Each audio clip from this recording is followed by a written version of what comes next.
शुभ संध्या। आज मु कहि 2025 मसीह कौन कौन मूलांक एक वाला किपर कटब।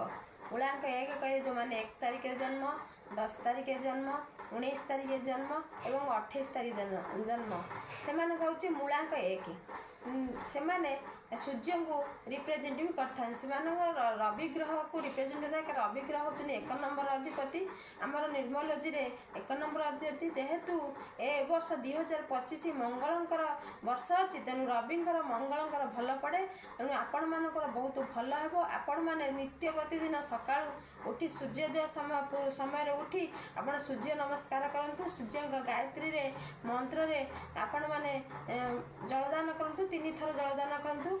आप देखिए आपणकर योगा मेडिटेशन ए सब करूँ। देखिए आपणकर 2025 बहुत भल जदि मोर चैनल टी आपन को भल लगुवे like and share and subscribe करेंगे। रोची जय जगन्नाथ।